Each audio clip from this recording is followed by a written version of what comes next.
Mm, ujú, ya.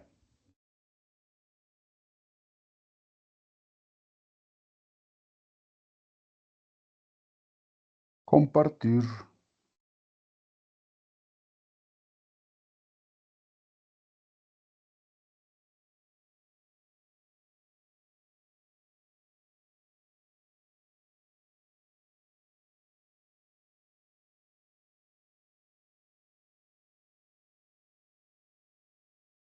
Eso. Bueno, dígame si se ve la imagen, si se ve la diapositiva. Sí, Sí, señor. profe, Sí, sí, profe. sí. Bueno, listo.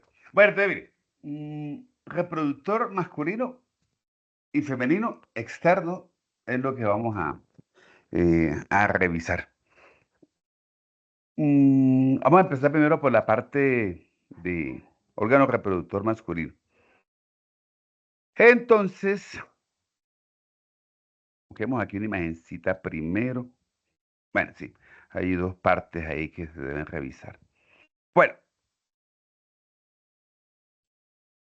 bueno, voy a empezar por esta vista. Aquí sería, tendríamos un paciente masculino acostado en una camilla y con las piernas separadas. En mujeres uno dice que es una posición ginecológica, acostada y separada las piernas. En el hombre se le dice que es una posición dorsosacra, o se escribe en historia posición dorsosacra. Eso implicaría es eso, una persona masculina acostada y con las piernas separadas. Aquí está la disección de la región, pero a esta región anatómica hay que ponerle nombre. Y el nombre, tanto para hombres como para mujeres, se llama el perineo. Es la región perineal. Em, entonces hablamos de un perineo masculino y también hablamos de un perineo femenino. En la región de perineo, aquí pongo por aquí un señalador, un puntero, no, puntero láser, listo. Entonces, ¿cómo lo delimitamos? Porque me dicen que es un rombo. El rombo, o para delimitar el rombo, tomamos aquí a esta región que sería la región de la sínfisis del pubis. Sería la porción más anterior, donde está el vello púbico. Ahí tenemos los dos pubis, uno derecho, uno izquierdo. Ahí hay una articulación que es la articulación interpúbica o interpubiana. Uno le dice sínfisis del pubis. Pues ahí estaría representado un primer punto anatómico donde yo me sitúo. Después me voy hasta acá atrás. Atrás tenemos isquion. Recuerde que en cintura pélvica hablamos del ilion, del isquion y del pubis, como un huesito o tres partes constitutivas que tiene el hueso coxal, el que forma la cintura pélvica. Y a esta sobresaliente pues se le dice tuberosidad isquiática. Porque ese es el isquion, entonces tuberosidad isquiática. Y así como parto desde acá, desde sínfisis del pubis, y me voy al isquion, en este caso derecho, también me voy al isquion del lado izquierdo. Trazo una línea de la sínfisis del pubis al isquion derecho y de sínfisis del pubis al isquion izquierdo. Y después me paso al coxis. Mira, aquí está sacro y aquí estaría coxis. Entonces, si hacemos el ejercicio geométrico, ahí hicimos un desplazamiento, aquí desde la sínfisis del pubis al isquion, a la, al- a la punta del coxis y volver al otro isquion. Ahí hay un triángulo. Es más, podemos trazar una línea aquí que vaya entre los dos isquion y ahí tenemos un triángulo o un perineo con una delimitación geométrica de una estructura que es el perineo. Entonces, en el perineo se hablan de dos triángulos. Uno habla de un triángulo posterior, que estaría representado tanto en hombres para mujeres por el conducto anal, y un triángulo anterior, que sería la región urogenital. En el hombre estaría por las bolsas escrotales, por el testículo y por pene. Y en mujer, este triángulo anterior o perineo anterior, entonces será la parte de lo que uno le llama la vulva, los labios mayores, labios menores y toda esa parte constitutiva que también revisaremos ahorita de lo que se ve externamente en nuestros genitales. Pero entonces sí es importante conocer la región eh, para describirla. De pronto tendrá más eh, el trauma que pueda llegar en esa región, bueno, pero más todavía relacionado con la parte de obstetricia, parto. Entonces es una zona a intervenir y que van a estar ustedes constantemente y que les pedirán también un presaber cuando lleguen más adelante a gineco. Igual de pronto se olvidarán algunos conceptos, pero igual hay que hacer el ejercicio de revisarlo. Bueno, entonces volvamos a esta historia de acá. Entonces, en la historia de lo que es el perineo masculino y la historia de lo que es pene y lo que también es bolsa escrotal y los testículos, revisamos esa parte masculina externa de órganos genitales. De pronto no sé si ya lo habrán visto, pero bueno, de todos modos tenemos que revisar aquí esta partecita. Dentro de cavidad pélvica y dentro de la historia masculina y femenina también, hay que hablar de una vejiga urinaria. Sin embargo, tanto en hombres como en mujeres, uno revisa la parte inferior. ¿Y dónde está el puntero? ¿Dónde está el puntico rojo? En la parte inferior de la vejiga urinaria, tanto en hombres y en mujeres, se origina el otro conducto o un conducto que tiene que ser el responsable de llevar la orina desde la vejiga urinaria hasta la parte externa. La misma denominación para hombres y mujeres es una uretra. La diferencia anatómica, la uretra masculina es un poquito más compleja que la femenina. La uretra masculina es más larga, entonces lo que hace que de pronto también sea más, o mejor dicho, sea menos propensa a que las infecciones la ataquen. A diferencia de la uretra femenina, que es más pequeñita y por eso al ser más corta, tiene de pronto mayor predisposición a que las bacterias puedan atacar tanto a la uretra como a la vejiga urinaria. Pero bueno, concentrémonos en hombres. Mire, en esta imagen hay que revisar esta partecita que está aquí. Este huequito por donde va el puntero, todo este conducto que está aquí, le voy a decir uretra. En esta uretra, y le coloco aquí una figurita. Mire, cuando yo hago un corte de pene, aquí como en esta figurita, eh, hay que revisar en el pene o en esta parte eh, genital estructuras que son las encargadas de que el pene aumente en tamaño, que haya una erección. Lo mismo sucede en el caso femenino. Hay erecciones que hacen que aumente el volumen de nuestros órganos reproductores. Más de pronto visible o más, digámosle, más evidente en el caso masculino por la erección del pene. Aumenta casi el doble de su tamaño, de estando flácido a estar en erección. Y esto me lo muestra aquí esta figurita. Es simplemente si yo lo diseco, hago una disección, voy a encontrar algo que uno le llama los cuerpos eréctiles.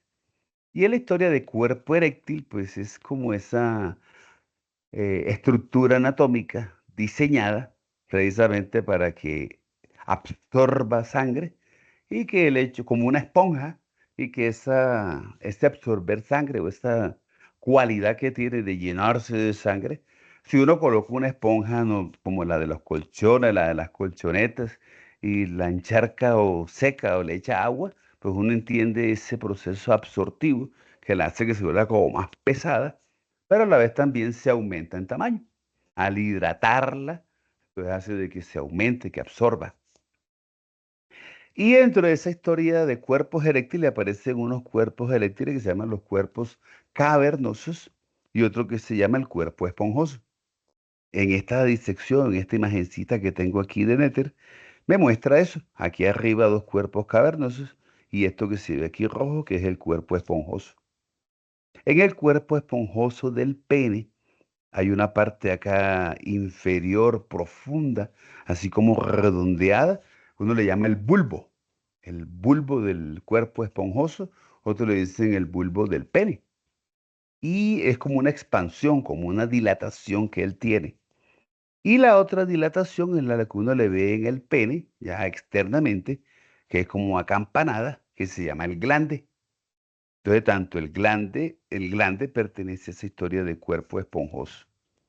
Y si uno mira por lo menos acá este corte, también está mostrando lo mismo. Mire, un pene, así como estructura cilíndrica, como un tubito.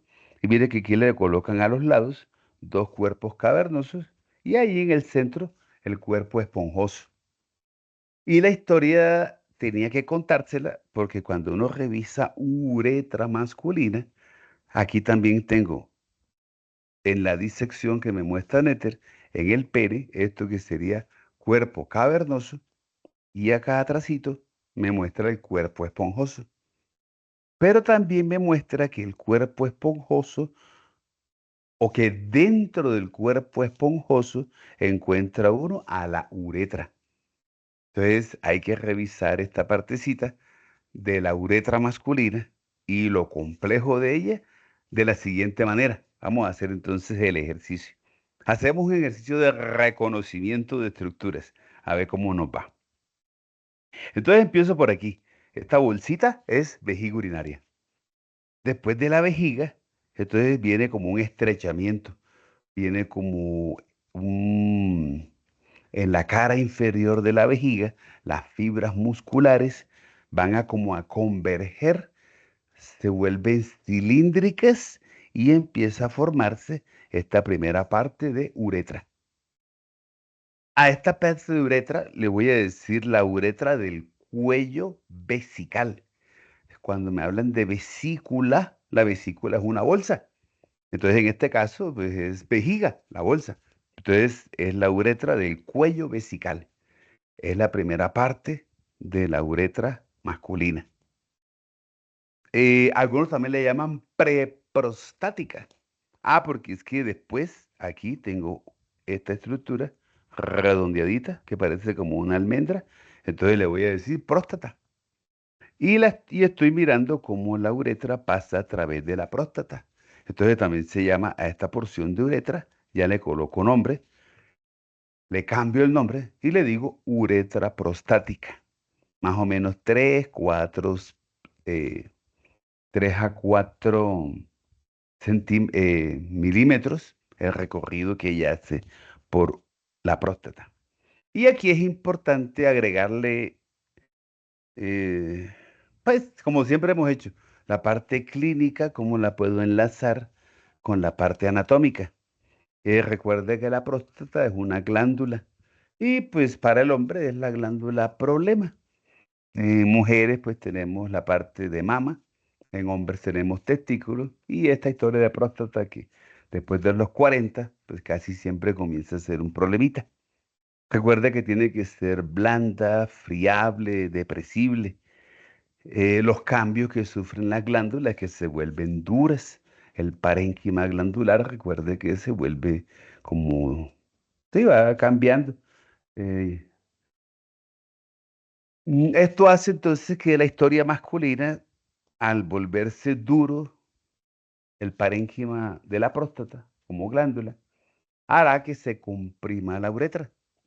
La uretra prostática, o la uretra al pasar por la próstata y ser uretra prostática, y por pasar dentro de la próstata y al cambiar la próstata, pues hará que simplemente haya una compresión de ese tubito, de la uretra. El paciente me va a consulta refiriendo dolor de pronto a la micción, ardor, pueden ser síntomas también de infección urinaria, pero generalmente la prostatitis, que va también asociada, hay que diferenciarla. Puede estar la prostatitis por bacterias y de pronto con la terapia antibiótica cede, o también está la unión de la prostatitis por bacterias, pero también la dificultad en orinar por el cambio que sufra la próstata. Ahí es indispensable, entonces, una vez pasen los signos y síntomas, hacer la prueba del antígeno prostático. También le van a contar que aunque el antígeno prostático, pues, es una prueba bioquímica, es, es un predictor también, puede predecirla y es de mucha utilidad. Nunca va a reemplazar a la palpación. Siempre hay que introducir, o para dar un diagnóstico más seguro, más certero, es mejor urólogo y que haga ese proceso de palpación de próstata. Ahí el problema siempre es nuestra ideología y siempre el concepto de masculinidad, pues va ligado a muchas creencias y saberes. Entonces, mire, hay inclusive hombres que no se hacen la prueba porque piensan que por hacerla ya va a perder su hombría. Entonces, hay personas que en estos momentos piensan así de esa manera. Necesitamos mucha educación porque no se hacen los exámenes respectivos. Es introducir el dedo a través de conducto anal y es como mírenlo por aquí, a través de conducto anal, pues es la vía más, digámosle, de asequible para poder hacer la palpación de próstata y poder sentir esos cambios que pueden haber. La próstata tiene una parte central y dos laterales. Generalmente las partes laterales de la próstata son las que tienen mayor probabilidad y mayor incidencia de ser el tejido glandular que cambia de tumores benignos a tumores malignos. Entonces el paciente que va con esa dificultad, que se levanta muchas veces en la noche, no alcanza en una micción a vaciar toda la vejiga urinaria, por eso se levanta varias veces en la noche. Como está comprimida la uretra, entonces el paciente le cuenta que hace mucha fuerza para orinar y que salen son goticas. Entonces pierde la fuerza del chorro. Y si el paciente es masculino y ya tiene 40, ya hay que pensar en próstata también y hacerle un control y remitirlo oportunamente. Y si hay antecedentes también de cáncer de próstata, con mayor razón todavía. Listo, te la dejo ahí entonces para que tenga también ese abordaje clínico. Después la uretra pasa por aquí. Eso lo veremos más adelante, todavía no lo hemos visto. Pero bueno, esto hace parte de la musculatura del piso pélvico. Cuando miremos la musculatura de piso pélvico, hablaremos de un musculito que es el que se encarga de sostener a todas las vísceras a nivel de pelvis. Ahí incluyo vejiga urinaria, a próstata, conducto anal. Si es mujer, también le añado, quito próstata y añado útero, añado trompas de falopio, añado ovarios. Todos los órganos pélvicos están sostenidos abajo por un musculito que aquí estaría representado por esto. Se llama músculo diafragma pélvico. Y el diafragma pélvico pues tiene un huequito que va a ser para que pase aquí la uretra. Entonces a esta parte de la uretra que atraviesa este musculito, que es el músculo elevador del ano, le voy a decir uretra membranosa. Y después de que transite por el músculo, ya la uretra va a tomar una vía o va a hacer o la voy a ubicar en este cuerpo eréctil que es el cuerpo esponjoso. Entonces ya la uretra se va a llamar uretra esponjosa. Entonces, mire, la uretra masculina es más larga y tiene más complejidad que la femenina eh, y varios nombrecitos. Entonces, primero, la del cuello vesical o preprostática.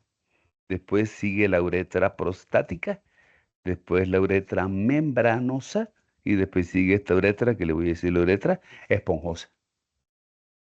En histología va a revisar que hay glándulas, entonces son glandulitas que ayudan a mantener lubricada la uretra. Uno pensaría de que porque es un tubito y es líquido, baja, facilita, ¿no? Necesita también una parte muscular, tiene túnicas musculares, longitudinal y circular, en todos los conductos que usted ha revisado, el conducto alimentario, en ureter, siempre le han puesto que todos estos tubitos tienen musculitos. Entonces la contractilidad también de la uretra con sus músculos hace de que la orina salga, que salga también no solamente por la fuerza contráctil, parasimpática que hay sobre vejiga urinaria, el estímulo autónomo, sino también la contractilidad de la uretra y de la musculatura que la envuelve. Y además es facilitado por unas glandulitas. Entonces las glandulitas pues no se ven, pero quiero que las mire, las imagine, las ubique aquí a todo lo largo de esta historia uretral. Se llaman glándulas uretrales. Mira, aquí está, se lo puse. También le dicen que se llaman de Litre y se encargan de eso, de mantener un ambiente adecuado en la uretra, una lubricación de la uretra, pero también facilita esa historia de salida de la orina. Entonces todo está lubricadito y todo se mantiene también en una historia lubricante, protectora, pero también excretora. La reunión de esas glandulitas de Litre, entonces le dicen a uno que forma unas lagunas. Uno las conoce con el nombre de las lagunas de Morgagni.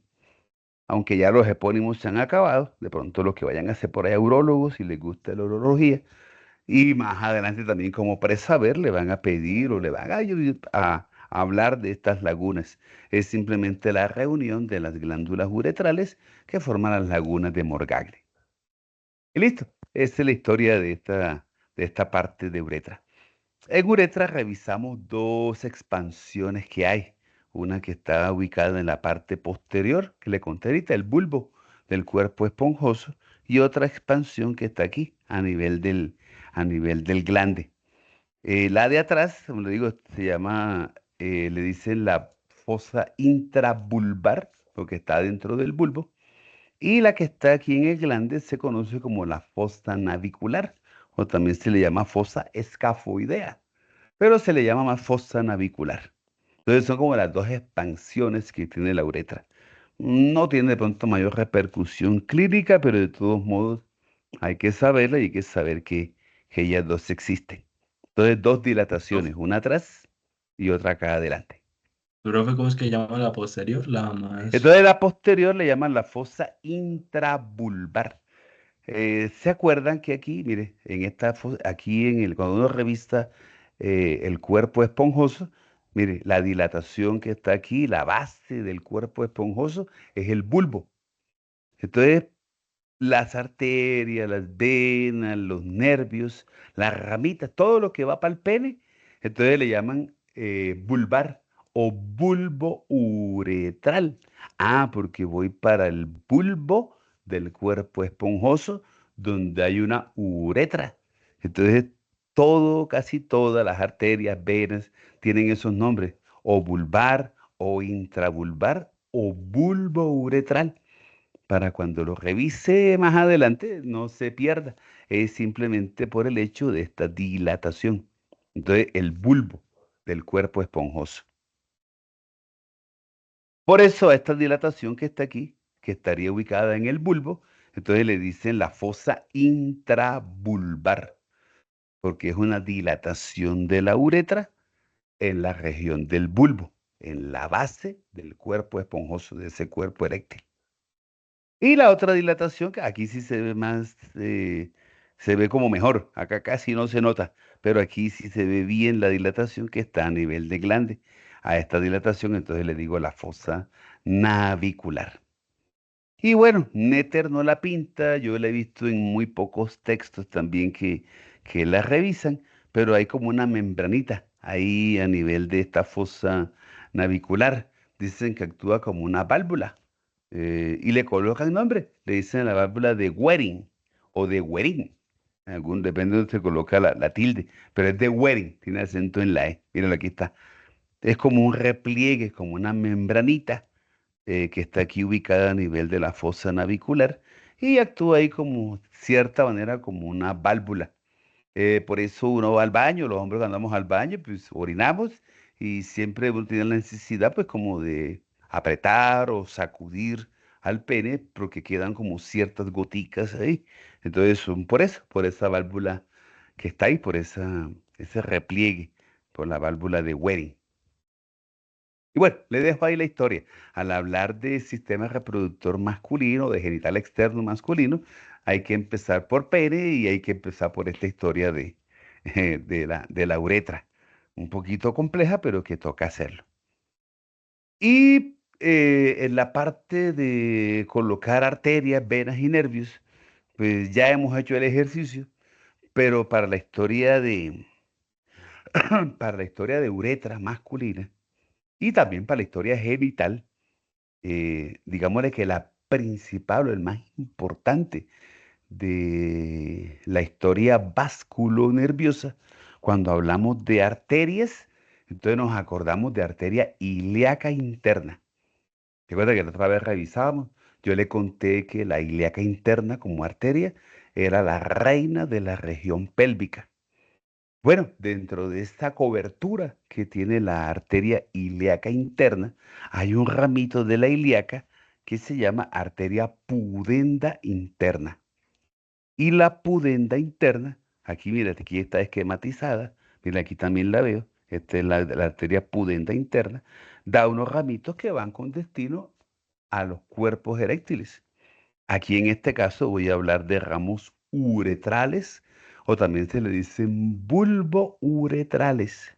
Van para el bulbo del cuerpo esponjoso, pero también como dentro del bulbo está la uretra, entonces esos ramitos perforan al cuerpo esponjoso, se distribuyen por el cuerpo esponjoso y dan ramitos a la uretra esponjosa. Entonces, los libros le hablan a uno de los ramos uretrales que vienen de arteria pudenda interna y de la pudenda interna, que es una rama de ilíaca interna. La parte genital o el mayor aporte sanguíneo que recibe la parte genital viene de arteria, no es la única, pero esta es la más importante, arteria pudenda interna. Las venas es lo mismo, se llama igual. Lo azulito que está ahí se llama vena pudenda interna. Y la vena pudenda interna pues desemboca en vena ilíaca interna. Esa sangre se va toda por vena cava inferior. Toma la vía de vena cava inferior. Entonces le coloco esa parte a nuestra región uretral. Y con los nervios lo mismo. No sé si ya abordaron plejo lumbosacro, sacrococcigio, pero estamos ahí en ese ejercicio. El ejercicio estamos ahí, estamos próximos también a llegar, los que no lo hayan visto, y los que ya de pronto han avanzado en miembro inferior ya tuvieron que haberlo de pronto revisado. Si no, no se afane, el tema llega. Pero entonces sí necesito desde ahorita, así no se haya visto, hablar de este jovencito que está aquí. Este jovencito que viene por aquí, le voy a decir nervio pudendo. El nervio pudendo son ramas nerviosas que vienen de un plexo que le voy a decir plexo sacrococcigio. Recuerde que hay que colocarle raíces a la historia de los nervios. Entonces voy a decir que son las raíces o la división anterior que nace de S2, S3 y S4. Em, es importante la historia. Quiero que no se me pierda. Ya hemos visto los plexos, ya hemos entendido que son los nervios que se anastomosan entre sí. Para mi paciente, la historia de las raíces que salen de S2, S3 y S4 tienen dos protagonismos. De pronto ya lo vio en neuro, si no está próximo también a verlo. ¿Me explico? Recuerde que esta es una historia que va ligada con compresiones nerviosas, es una historia que va ligada con hernias discales, también con lesiones raquimedulares. Entonces, siempre, mm, bueno, como estamos en la parte genital, me voy a concentrar más en esto, pero hay más en miembro inferior que hay que revisarlo, pero se nos extiende el tema. Entonces, para esta parte pélvica y para la parte genital, S2, S3 y S4, las raíces anteriores de S2, S3 y S4 son nervios que llevan estímulo parasimpático. Son estímulos que van con destino. De pronto ya lo vieron, si no lo van a ver más adelante, se llaman los nervios esplácnicos sacros o también se le llaman nervios erectores de Edgar. Son estímulos parasimpáticos que van con destino a un plexo que está dentro de la cavidad pélvica que se llama plexo hipogástrico inferior. Ese plexo hipogástrico inferior es el encargado de dar toda la inervación parasimpática a todos los órganos que están dentro de la cavidad pélvica. Eso incluye vejiga urinaria, eso incluye próstata, incluye útero, trompas de falopio, ovarios, recto. Eso es un estímulo parasimpático contráctil, precisamente para defecación, para micción o parto. Tiene otras funciones. Ese estímulo parasimpático también es el indispensable para que haya vasodilatación de las arterias que van a los genitales y hagan que, que estos cuerpos eréctiles pues aumenten en tamaño. Por eso se llama nervio erector de Edgar. Entonces, ¿se acuerda? Casi siempre se conoce como esplácnico sacro, pero algunos textos le llaman erector de Edgar porque está también relacionado con esa parte sexual. Y lo otro, en esta historia pélvica, es la división anterior. Esta era la que le conté, son las raíces anteriores. Pero tengo una división anterior de S2, S3 y S4 que me forma a este nerviocito que está aquí, que le digo que es el nervio pudendo. Y si uno sigue al pudendo, en este caso masculino, mire, va para el conducto anal. Entonces le da inervación a un musculito que está aquí, que es el músculo esfínter ani externi. Ese esfínter ani externi es o como esfínter anal externo, es un musculito que está aquí alrededor del conducto anal. Es un músculo voluntario y es responsable de que uno pueda tener la continencia anorrectal. Pero también si sigo a la historia del pudendo, también veo que es un nervio que va con destino pues a la parte genital. Entonces también se encargará de esta historia de inervación de cuerpo esponjoso. Da unos ramitos también vulvares o bulbouretrales que inervan al bulbo y también a la uretra que está dentro del bulbo. Entonces en mi uretra, la uretra masculina y también la uretra femenina, la inervación está dado por nervio pudendo. Entonces es un nervio muy implicado en esta parte genital externa, hasta ahorita, genital externa. Y también sensitiva para la historia uretral en hombres y en mujeres. Entonces avanzamos ahí en esa partecita. Eso, muy bien. Ganglios linfáticos, muy importante, como hay cánceres a nivel de próstata, como hay cáncer en vejiga urinaria, eh, y está relacionado a la próstata con vejiga y también relacionado a próstata con uretra y vejiga con uretra. Entonces, las alteraciones que haya a ese nivel, pues también afectarán posiblemente a la uretra. Recuerde los linfáticos, la vía linfática es de qué, de mucho interés porque los linfáticos, los ganglios, cuando se infartan, cuando se vuelven duros, recuerde que son predictores no solamente de procesos inflamatorios, infecciosos, enfermedades autoinmunes que puedan estar ahí relacionadas, pero también de cánceres que puedan haber.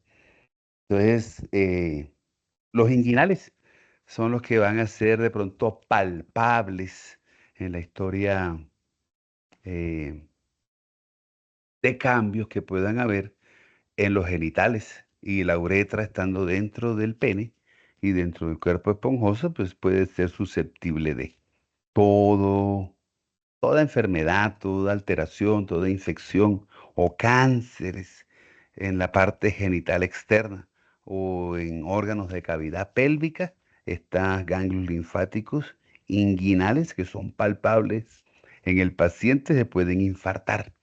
O lo inverso, siempre que yo encuentre un ganglio infartado y esté aquí en esta región inguinal, debo explorar una parte genital externa o una parte genital interna, tanto masculina como femenina, porque estos son los ganglios centinelas, es el que vigila todo lo que sucede en la parte genital externa femenina como masculina o en los órganos pélvicos masculinos o femeninos.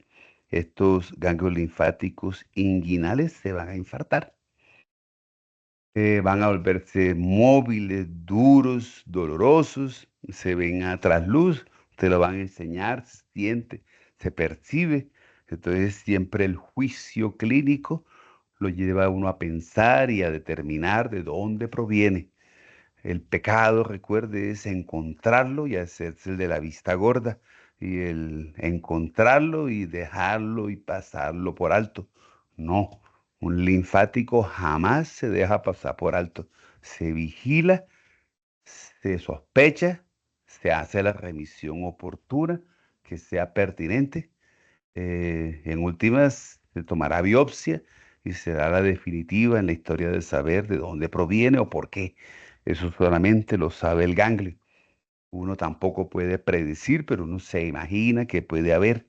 Y ese imaginarse está en llevar el juicio clínico o de pronto a las posibles afectaciones que puedan haber. Y si es una historia cancerígena, pues más todavía, porque recuerde que el tratamiento oportuno, pues hará también que la sobrevida del paciente esté también ligada a esa vigilancia y a esa oportunidad en la cual uno tiene de manera temprana de detectar cambios que estén evidenciados en los ganglios y que estén informando de alguna alteración de órganos en esas ubicaciones que le acabo de contar. Si la historia no es palpable externamente, recuerde que también pueden estar infartados los ganglios linfáticos, estos que están aquí. Van cabalgando por las arterias ilíacas, entonces son los ganglios linfáticos ilíacos. Pero eso ya vendría de pronto en una resonancia magnética o en una tomografía.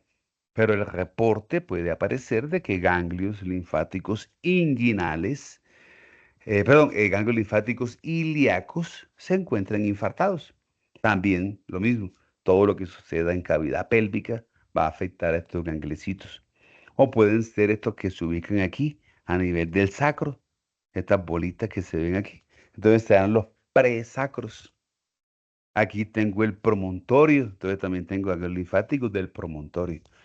Y después la vía de los aórticos o los cabos, toda la historia linfática que ha revisado y que estamos también en ese proceso y en el avance de irlos conociendo, está ligada a una historia en la cual siempre que haya un cáncer se verá afectada la vía linfática. La metástasis del cáncer lo hace por esta vía linfática, por esta imagen que le muestra Néter de bolitas con cordoncitos. A veces la muestra de color negro, a veces la muestra de color verde.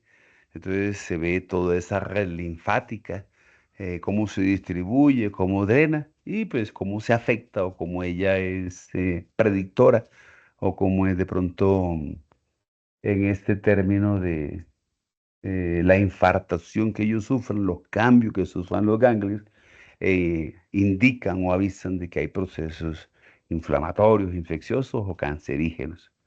Entonces es muy importante tener esa historia ahí. Bueno, avanzamos en tema. Entonces hay que hablar de escroto. Ya ahorita hablamos de pene. Empezamos por la historia de uretra. Hay que hablar de una bolsa escrotal. Con bolsa escrotal, con escroto, pues también ella tiene, es como un saco que es fibromuscular, por fuera es piel, tiene pelitos, ella tiene diferentes tamaños, los va a encontrar bolsas escrotales pequeñas, medianas, unas que son grandes. Le puse aquí tamaños, pero pues ya, usted ya sabe, yo le he contado, con esta historia de variaciones anatómicas, pues ya como que los tamaños, las formas, que antes a uno le inculcaba y que uno tenía que grabárselas y se las preguntaban, pues ya ha perdido cierta relevancia. En promedio, pues tiene que tener más o menos unos 6 centímetros de altura, 8 centímetros de ancho y más o menos 4 milímetros de espesor. Pero digo, puede variar.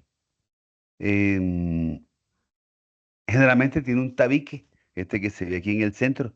Entonces se le llama tabique escrotal. La historia de los tabiques también le dicen rafé. Cuando uno escucha un rafé, es algo fibroso que divide a un espacio o a una bolsa en dos.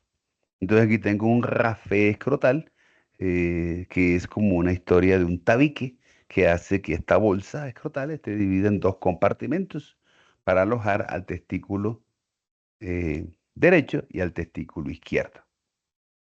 La imagencita que le tengo acá es para contarle una historia. En embriología uno revisa que la formación de estos testículos es en cavidad pélvica, cavidad abdominal. Tienen una historia lumbar, el origen de los testículos. Y que ellos, en la medida en que se va dando la historia de formación y la historia embrionaria, la historia de desarrollo, ellos van descendiendo y tienen que ir a alojarse en la bolsa escrotal. El paso es a través de un huequito, que ya hemos hablado de él, que es el conducto inguinal.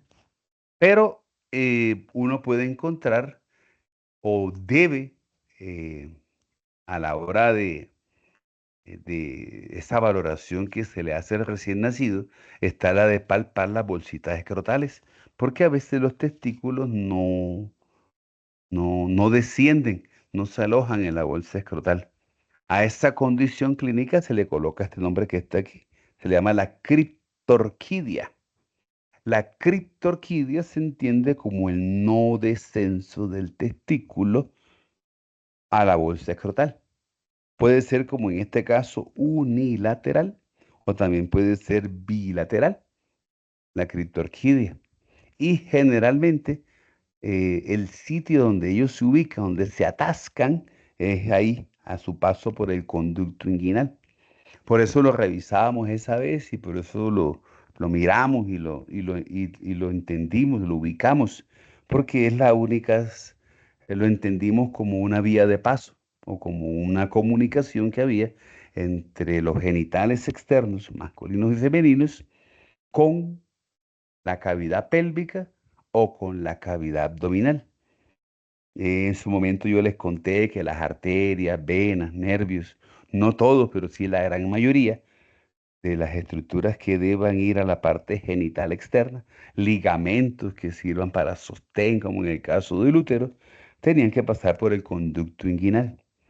Y en el hombre, pues ese cordón espermático que le llamo así a esta historia del testículo con las arterias, las venas, los nervios, con el conducto que transporta los espermatozoides, que se llama el conducto deferente, todo ese paquete, todas esas estructuras, conocida como cordón espermático, tiene que pasar por el conducto inguinal y tiene que alojarse en la bolsita escrotal. Entonces, el testículo, generalmente el testículo no descendido, o cuando se habla de la criptorquidia, su atascamiento, su freno o su no descenso es porque se queda aquí en el conducto inguinal, para que también entonces lo tenga en cuenta. Y en la historia de escroto, pues hay que revisar todas las capitas que están ahí. El problema de esta historia es que hay que revisarlos aquí. Si le digo que diseco un escroto, no va a ver la constitución o no va a verse eh, toda la parte anatómica que uno quisiera. Y hay una parte clínica ahí importante, entonces hay que revisarlos por aquí, por una historia más esquemática que disectora. Es muy delgado, es muy compleja la parte de disección de un escroto. Pero Netter aquí en esta historia pues nos quiere mostrar esas capas constitutivas del escroto. Entonces es un corte que hacemos a nivel de bolsa escrotal. Esto sería aquí la historia del testículo. Y lo que voy a revisar es todos estos colorcitos que se ven aquí, entendiendo que lo redondo es aquí, donde está el puntero, es testículo. Y de aquí hacia afuera es la historia de la bolsa escrotal. Entonces por eso le hablan de túnicas. La túnica es como una cubierta, la túnica que se colocan los sacerdotes, una túnica que va encima, algo que cubre como una túnica. En este caso las túnicas son las envolturas que tiene esta historia de escroto. Entonces empezamos primero por esta que se ve aquí, eh, que se ve como en color moradito. Entonces se llama la túnica vaginal. Y la túnica vaginal usted le ve que tiene como dos colores, o sea, tiene un color, pero tiene como dos posiciones. Hay una parte moradita que está cerca al testículo y una parte moradita que está alejada. Entonces, la misma historia que hicimos con pericardio y que hicimos con pleura y que también se hizo con, con la parte de la víscera del peritoneo. Entonces, la túnica vaginal tiene dos capitas. la que está más pegadita aquí al testículo, le voy a decir la hoja o la túnica visceral. Y la que está más alejada, le voy a decir la parietal. Entonces, en la historia de envoltura, la primera capita de adentro hacia afuera, la túnica vaginal, tiene dos constituyentes, la hoja visceral, que está cerca al testículo, y la parietal, que es esta línea que está alejadita. Voy a ir en orden para que vaya mirando los títulos y yo le voy señalizando las capas. Entonces vamos a ir en el orden ahí con las diapositivas para que no se me pierda. Mire, importante algo. Ahí le señalé una historia y así lo va a ver en su pacientico.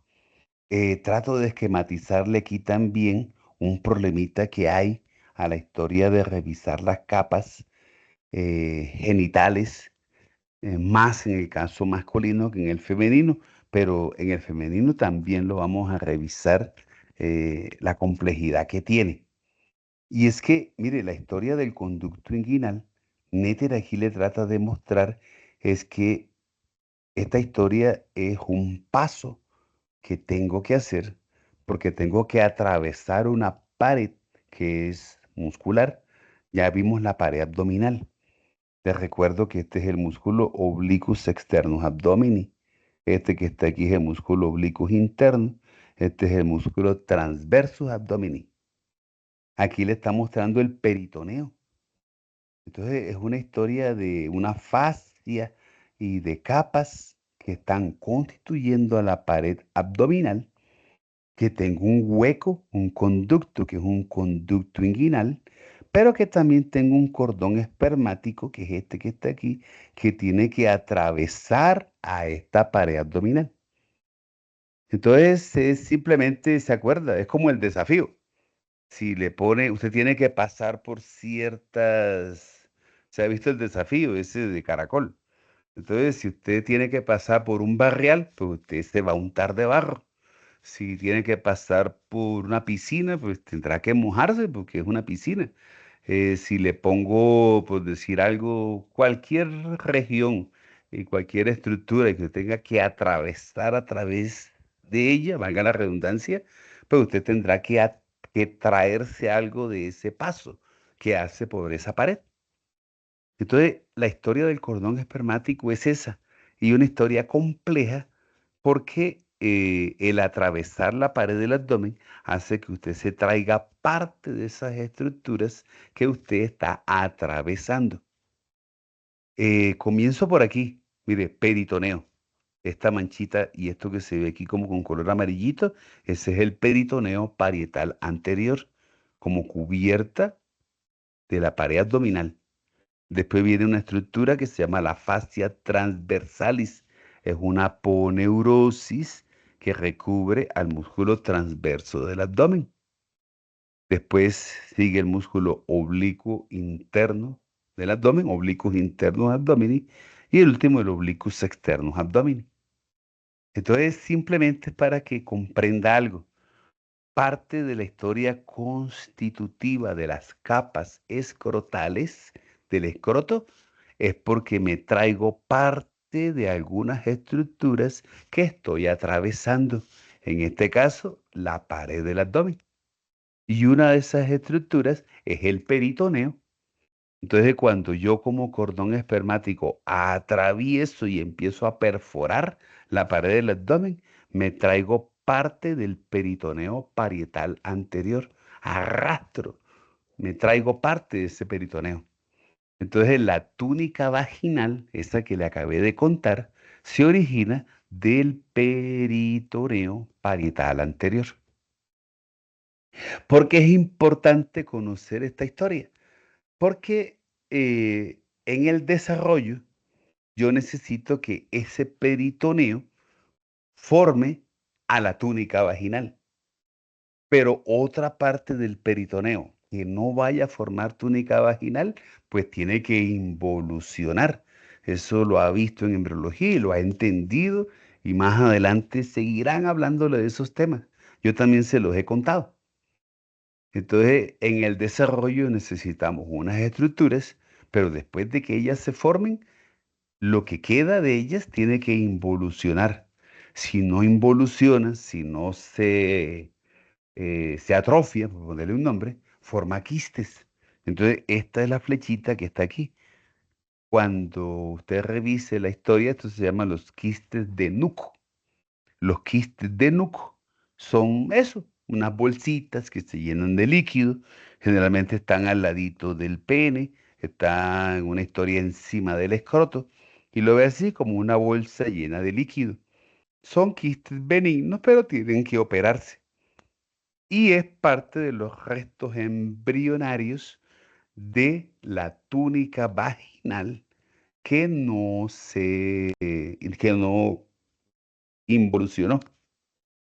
La túnica vaginal, el peritoneo, perdón, que yo me traje de la pared del abdomen, me debió formar la túnica vaginal a nivel del escroto.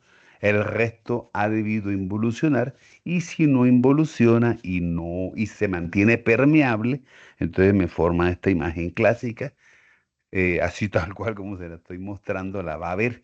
Todos son los quistes de Nuc, N-U-C-K.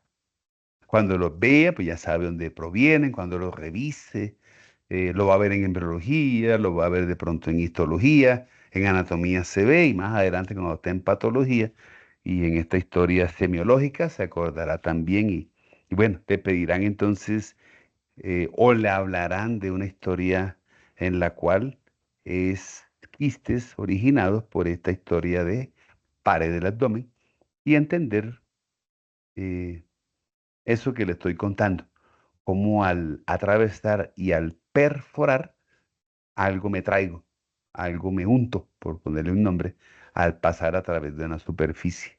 En este caso, el peritoneo parietal anterior, formando una túnica vaginal como la primera capa del escroto, pero también con una repercusión clínica en la cual el hecho de que quede parte de ese peritoneo, que no involucione, que me forme estos quistecitos.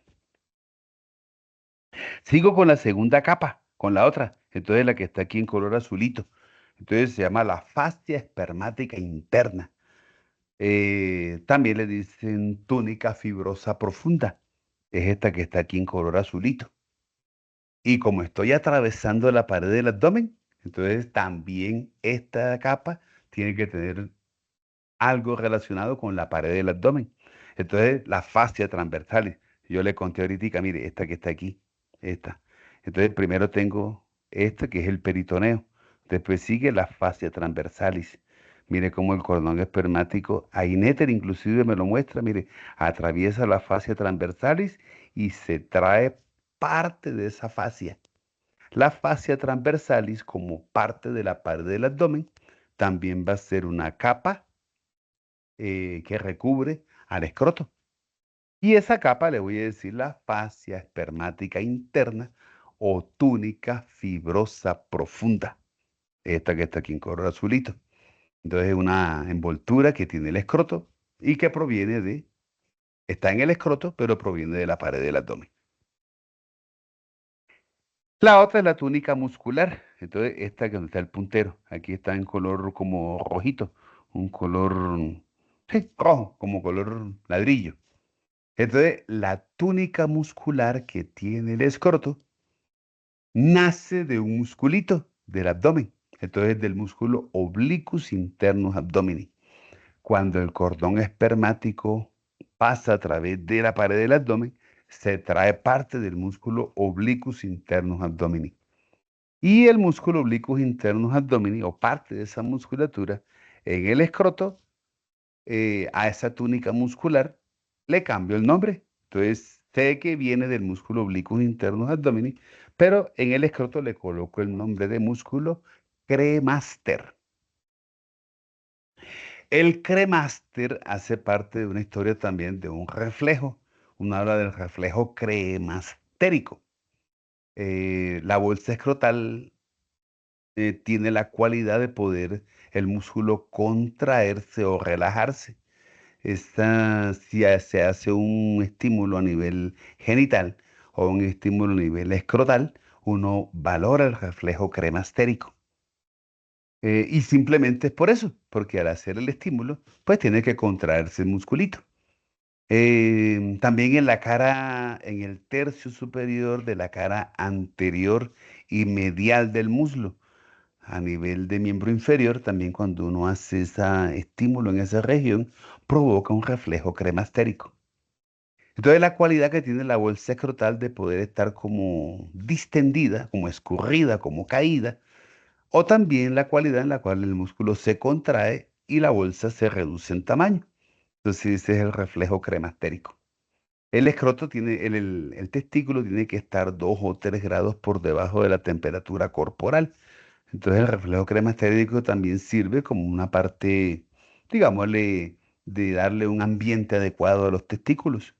Si están muy calienticos o están muy acalorados, pues seguramente el músculo estará relajado y aleja al testículo del calor corporal. En un clima frío, y en Pamplona, pues estará de pronto más contraído.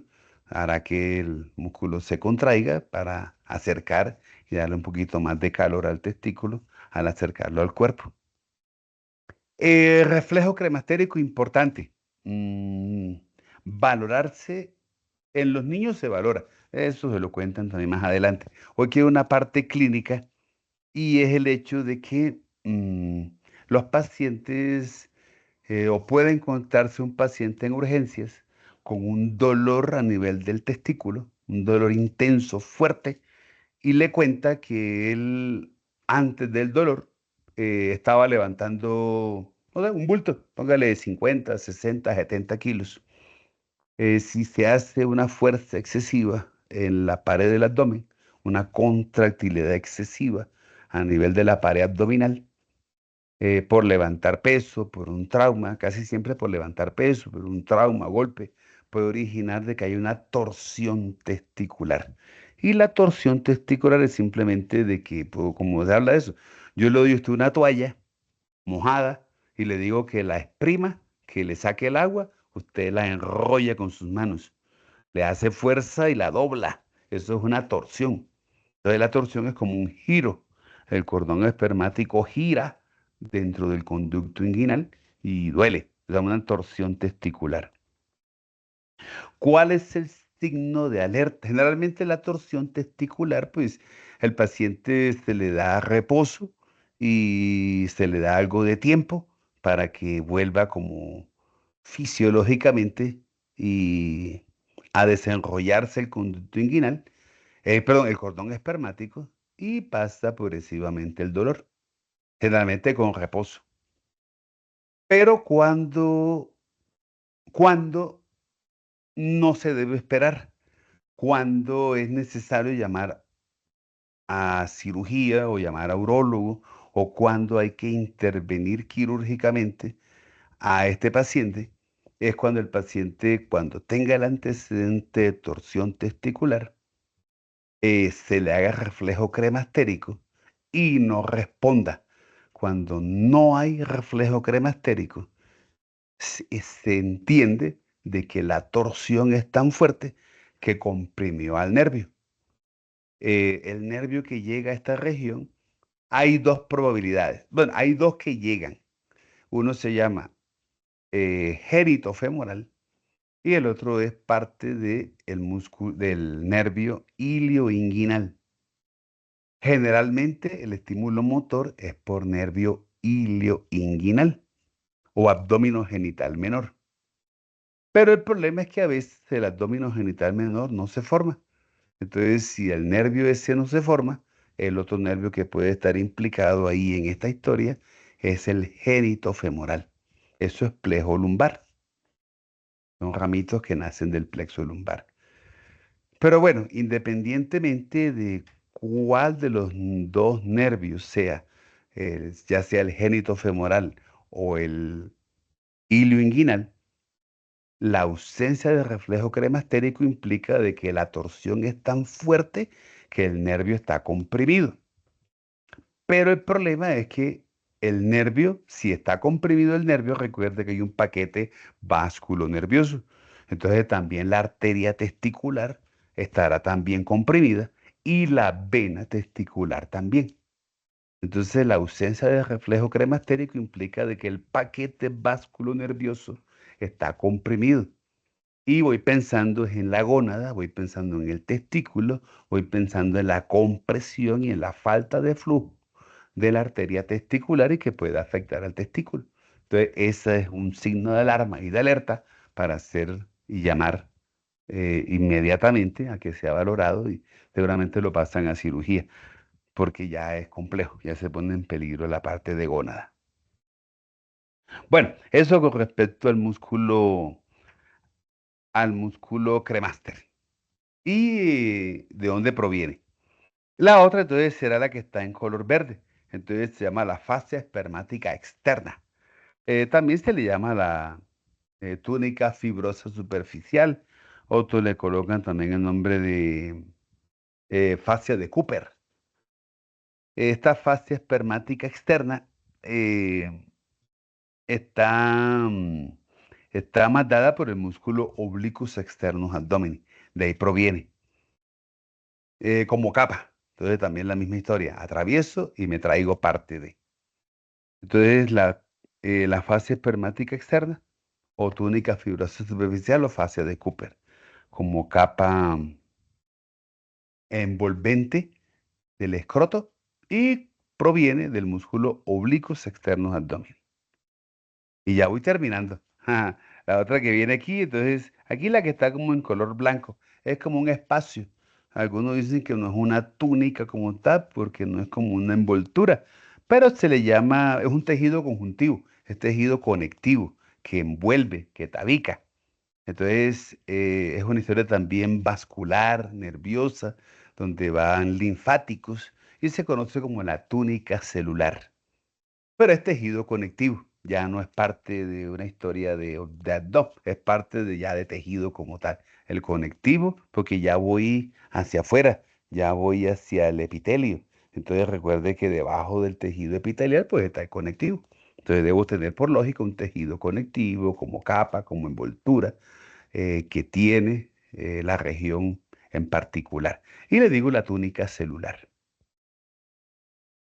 La otra que está aquí en color azulito, ya es la última que voy a revisar, se le llama el dartos. El darto es como un tejido subcutáneo, porque mire, aquí tengo piel. Entonces, debajo de la piel, el tejido celular subcutáneo, se le coloca el nombre de túnica dartos.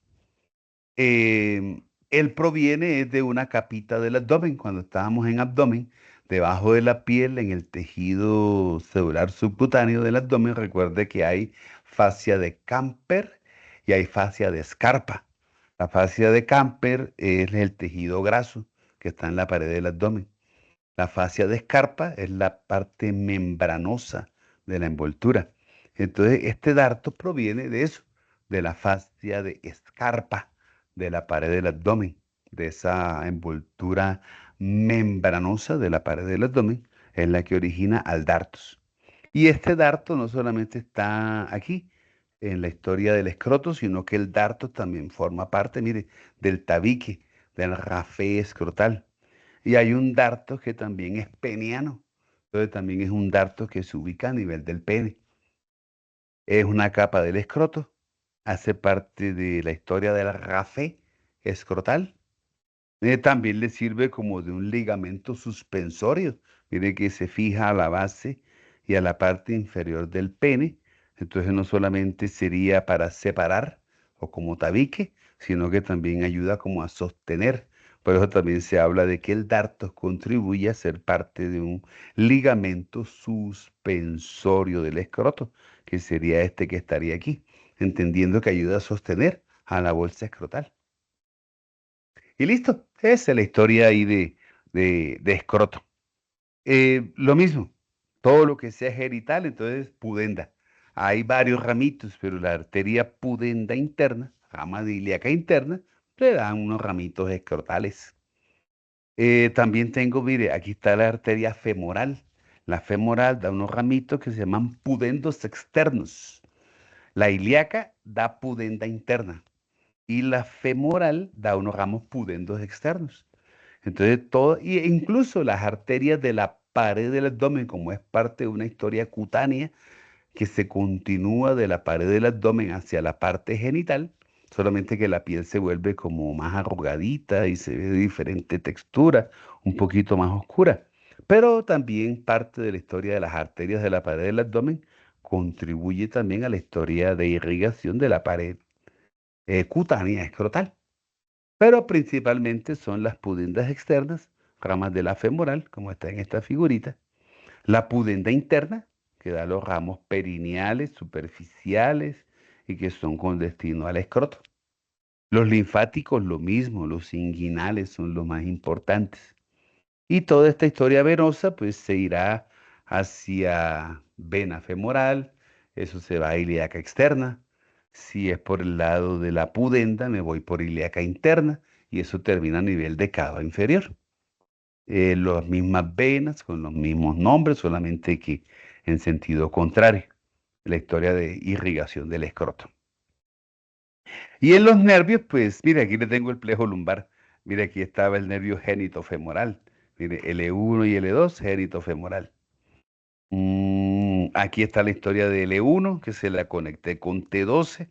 Ahí se origina el hilio hipogástrico y aquí está el hilio inguinal.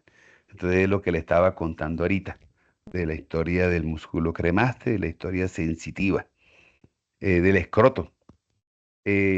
Para la bolsita escrotal, entonces le coloco el nervio genitofemoral.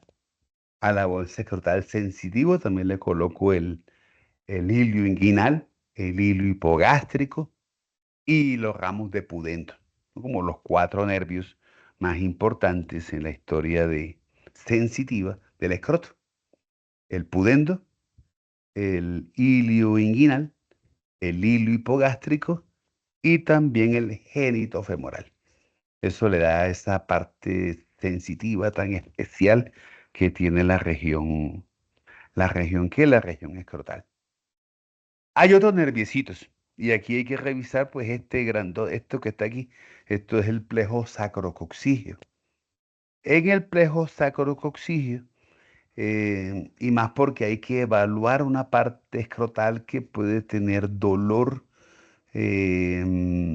asociado o dentro de la sintomatología de hernias discales, hay un síndrome que se llama el síndrome de la silla de montar. Y es el síndrome en el cual hay un adormecimiento de toda la parte de la cara medial o interna del muslo, de la piel del muslo, e incluye toda la región perineal. Entonces tiene uno que enlazar los nervios que van para miembro inferior con los nervios que están a nivel genital. ¿Y cómo hacemos ese enlace? Con este nerviecito que está aquí. ¿Dónde está el puntero? Entonces, este nerviecito que está aquí, donde está el puntero, le voy a decir nervio cutáneo femoral posterior. Este nervio cutáneo femoral posterior, entonces tiene origen, mire, división posterior de S1 y S2. Y tiene también ramitos de la división anterior de S2 y S3. Miren, ahí se ve. El nervio tiene como dos colorcitos, le coloca éter, le coloca amarillo y le coloca verde. Ahí el amarillo y el verde, lo amarillo es la división posterior y lo verde son las divisiones anteriores que hacen estos nervios sacros. Entonces, S1, S2, S3, división posterior de S1 y S2 y división anterior de S2 y S3 me forma a este nervio. Entonces le digo nervio cutáneo femoral posterior. Por el nombre, lo lógico es que le dé inervación a la cara posterior del muslo. Sería cutáneo. Pero él tiene un ramo perineal. Mire, este que está saliendo por aquí. Entonces, a este nerviocito que va por aquí, le voy a decir nervio cutáneo femoral posterior. Él antes de ir a la cara posterior antes de dirigirse al muslo, da este ramito que es el ramo perineal. Y mírenlo cómo da inervación a la región del escroto. Por eso se puede asociar la historia compresiva lumbar de hernias discales y pérdidas sensitivas a nivel de muslo con la historia escrotal, por este nervicito. Ahí se asocia esa historia. Bueno, lo sensitivo. Ahí termina la parte sensitiva del escroto. Para mujeres, entonces, es labio mayor y labio menor. Esto mismo que le estoy contando para escroto con los nervios, lo vamos a extrapolar o hágalo de una vez en femenino, solamente que lo llevamos a labio mayor y labio menor. Ah, mire, aquí estaba el rombito. Aquí tengo el rombo de la región perineal. Mire, estaba la figura. Yo matándome allá, ubicándolo. Mire, aquí estaba. El perineo es este rombito, dos triángulos. El triángulo anterior, que es urogenital, y el triángulo posterior, que es anal, tanto para hombres como para mujeres. Entonces, la piel del escroto le contaba que es una piel, pues, flexible, como fina. El término flexibilidad es, pues, si la historia genital no, si no hay erección, pues están como arrugaditos. Y la cualidad que tiene es que la piel, pues, se ve como más piel, pero es para acompañar a cuando haya erección, para que acompañe la piel en ese proceso también eréctil, que no es solamente piel del escroto, sino también la piel del pene que tiene que acompañar este cambio de tamaño de este órgano cuando sufre erección. Se ve arrugadita, entonces se hablan de una que es como estriado y que tiene pues como ciertas ranuritas. Entonces son los pliegues o surcos transversos a nivel del escroto. Ahí la historia de este es Moore, una imagen de Moore, así como se ve aquí en el pene, así también se ve en el escroto. Se le ve así como estriado, como surquitos, como canales. Es esa piel que tiene esa cualidad. Miren, este también se la muestra aquí. Se ven como unos surquitos transversales. Bueno, y tenemos que hablar de testículo. Este corte de testículo es la vía espermática. De pronto ya la ha visto también en la parte histológica. Hay que revisar un testículo em, de la historia de testículo, por aquí, eso, por acá, por aquí, bueno, eso.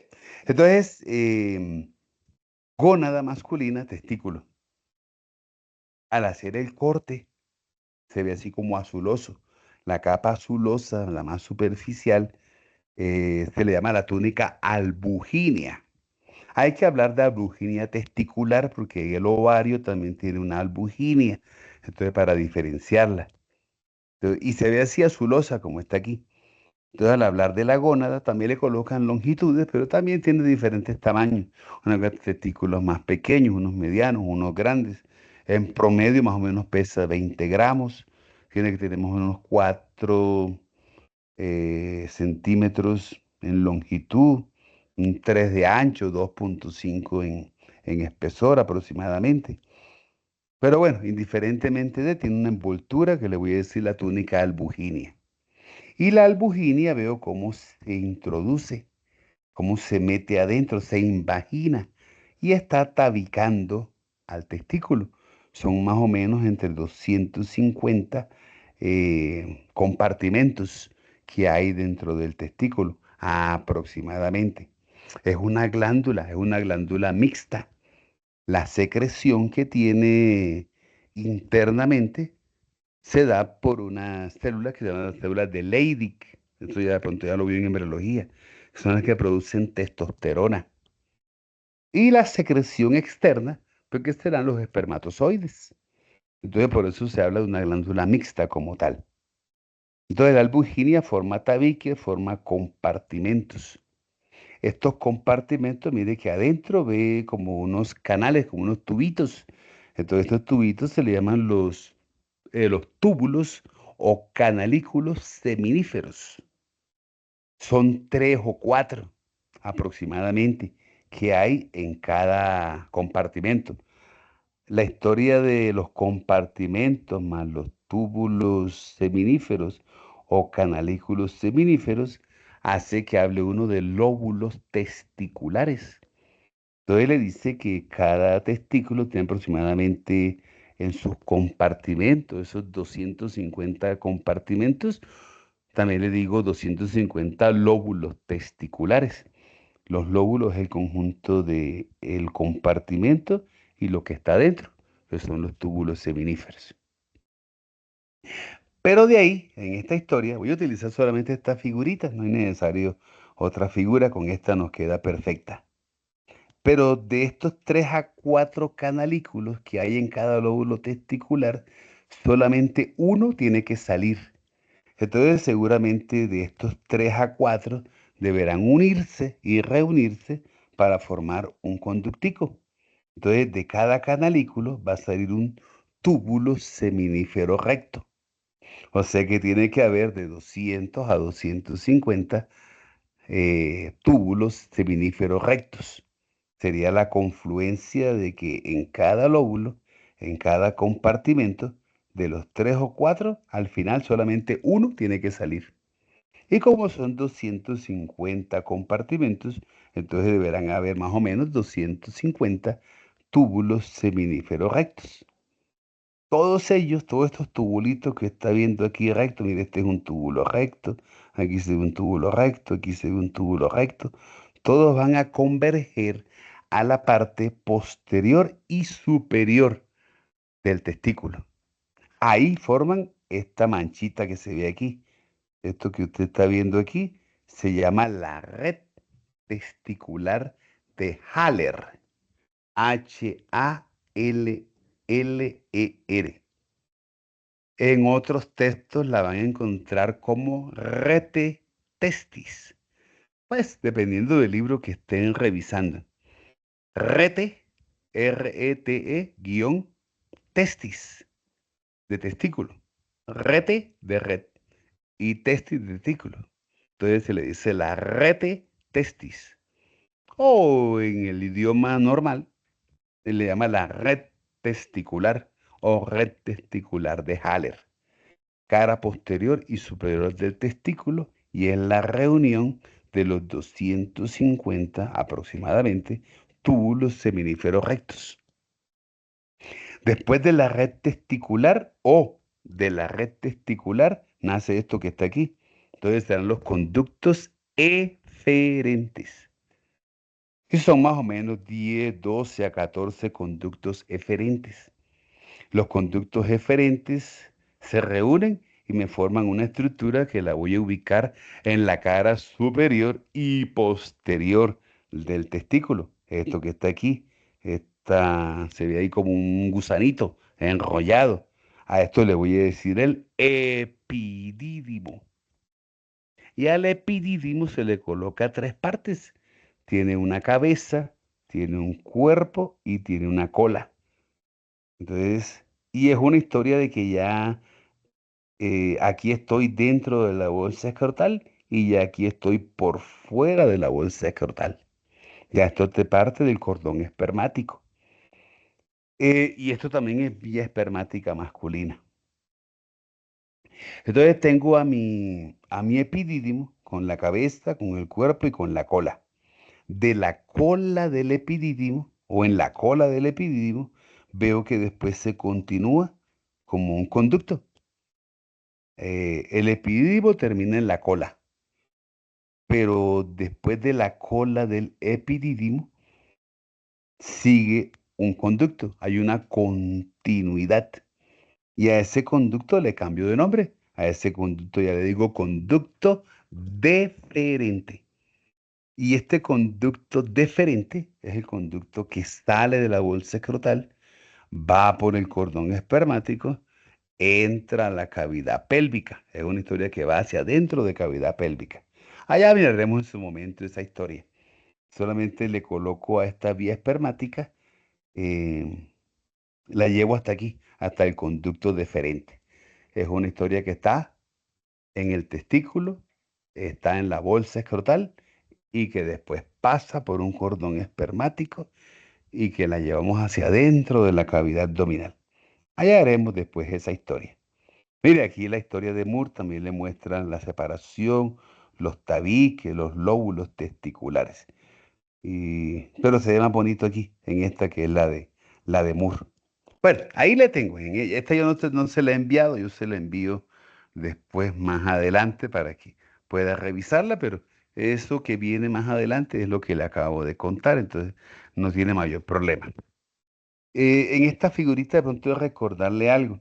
Hay muchos restos embrionarios que también van a provocar la formación de quistes. Entonces, a nivel del testículo y a nivel también del epidídimo, aquí le coloqué 8 y 9, haciendo referencia a 8, a parte de el testículo, y en 9 parte de lo que es el epidídimo. Entonces pueden haber restos embrionarios en esta historia en la cual no involuciona y se van a ver reflejados en quistes. Se le conocen como apéndice o también el nombre de hidátide. Mira, aquí está hidátidi o también apéndice de Morgagni. Cuando lo escuche, cuando se lo cuente, entonces lo relaciona con los restos embrionarios en la formación de testículos o del epidídimo que van a causar quistes y tumores. Otros están a nivel del conducto deferente. Se le conoce como el paradídimo. Otros le dicen órgano de Giraldes. Aquí está, miren, órgano de Giraldes o paradídimo. Son también restos embrionarios, pero que van a estar a nivel del conducto deferente. También puede encontrarse tumores ahí. Hay algunos que están relacionados con la cola del epidídimo. Entonces se le llaman los vasos aberrantes de Haller. Otros son de la red de testis, de la red testicular. Otros los va a encontrar también anexos a la historia de los tabiques o los lóbulos. Entonces se llaman los vasos aberrantes de Roth.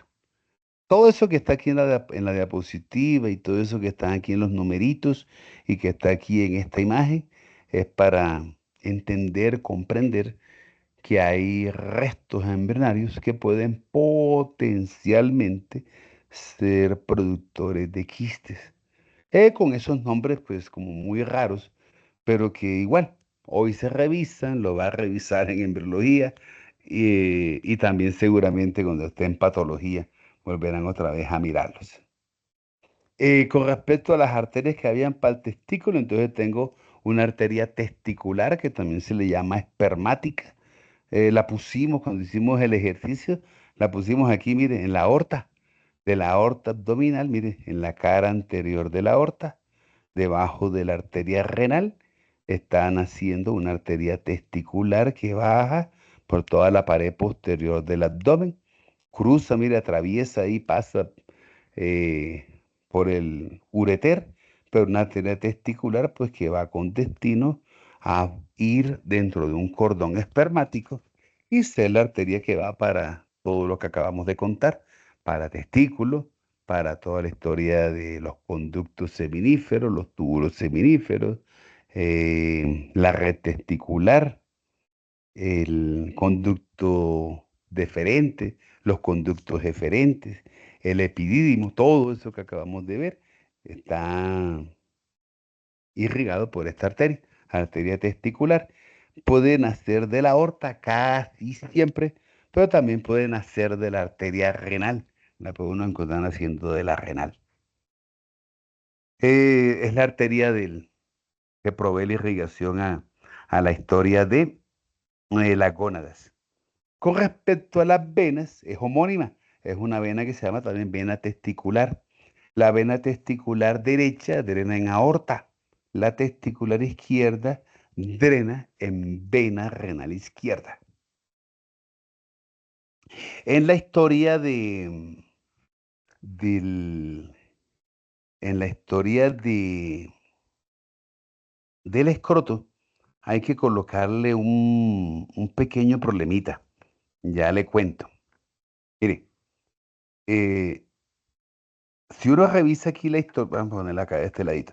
Si yo reviso aquí, aquí tengo a una vena que le voy a decir vena testicular. Una vena testicular derecha, una vena testicular izquierda. Pero si uno revisa la historia más abajo, se va dando cuenta de que hay como muchas venas.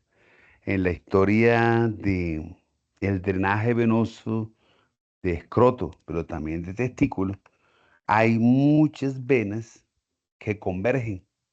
Esta gran cantidad de venas, al último tienen que agruparse porque solamente necesito una. una vena testicular que sea la que haga el drenaje, ya sea en el lado derecho en cava o en el lado izquierdo en vena renal izquierda. A este plexo venoso se le coloca nombre, se le llama el plexo venoso pampiniforme. Pampiniforme, P-A-M, pampiniforme. Y es importante porque después de las varicosidades a nivel de miembro inferior, uno encuentra varicosidades a nivel de escroto. Y casi siempre estas varicosidades, o también conocido como el varicocele, es del lado izquierdo. Y se forma es por este plexo, o el responsable es este plexo venoso. Entonces le digo plexo venoso pampiniforme, es responsable eh, de estas varicosidades o del varicocele. Ahora la pregunta sería, ¿y por qué izquierdo? El problema está en el drenaje. Mire que la vena testicular derecha no tiene problema porque drena en cava inferior. Entonces es una vena grande, es una vena voluminosa. Entonces hay como un mejor flujo de sangre eh, al drenar en un vaso de gran calibre.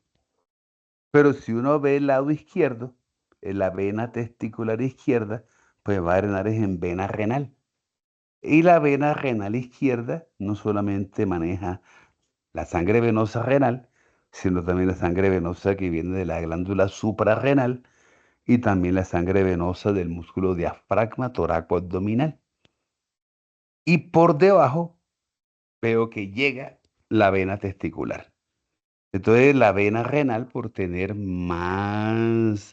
recibir más sangre venosa del lado izquierdo y por ser de menor calibre, pues hará que la vena testicular, pues la sangre no sea drenada con la mejor facilidad que lo hace la derecha, en una cava que es grande. Entonces, eso hace de que haya cierta tendencia a que no se drene de manera efectiva la sangre testicular del lado izquierdo por este diámetro tan pequeño, pequeño entre comillas, de la vena renal izquierda.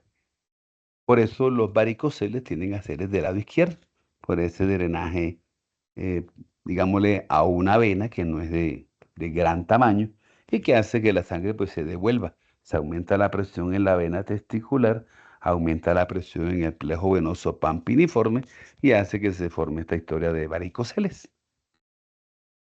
Entonces ahí le cuento esa historia. Aquí se ve mejor el plejo venoso pampiniforme. ¿Qué? Hay una lógica anatómica del porqué del lado izquierdo. Bueno, muy bien. Los linfáticos, lo mismo. Si hablamos de testículos, recuerde que también hay cáncer testicular y bastante. Dentro del examen que hay que tener uno y también educar y de hacerlo a los pacientes es que hay que palparse la historia escrotal, la historia de testicular. Es una glándula y como glándula cambia y también hay bastante cáncer de testículo. Y lo mismo, encontrar uno si está blando, friable, depresible o está de pronto con algún tipo de dureza. Bueno, muy bien.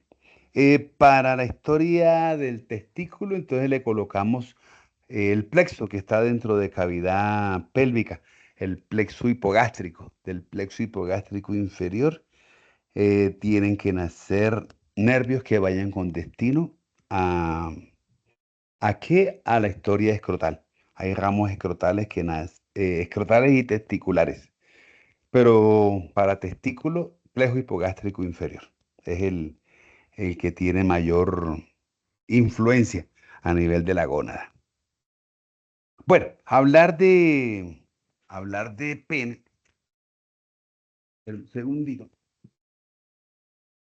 Bueno, háganme el favor y es que me van contando de la hora, que no nos pasemos de las 2 horas.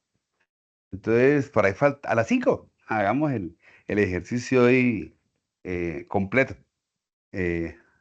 Faltando 5 para las 5. Por favor, me avisa para no pasarme de tiempo. No me quedo aquí hablando toda la tarde.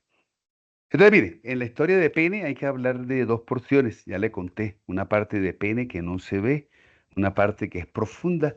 Entonces uno le dice que es la base o raíz del pene. Una historia que no es visible, que no se percibe, no se alcanza a ver. Está adentro de esto. Mire, aquí está el pubis. Esto sería el isquion. Entonces esto se llama la rama isquiopúbica. Entonces es una parte profunda que uno no ve. Y lo que uno puede ver externamente, que será pene propiamente dicho, es la parte más anterior, es la parte como tal visible. En cualquiera de las dos historias ya tiene uno ya la parte de órganos eréctiles, los cavernosos, el esponjoso. En este corte, pues uno revisa los cilíndricos del pene y ver su parte constitutiva. Aquí no se alcanza a percibir como también, pero ya cuando uno ve este corte, pues, sí, es un tubito.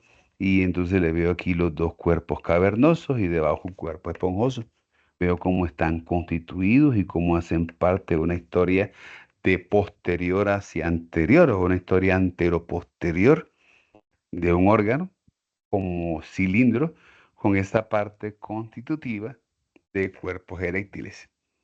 Importante una fascia que envuelve, que va a ser la que le sirve de contención y en la que también dirige la parte eréctil.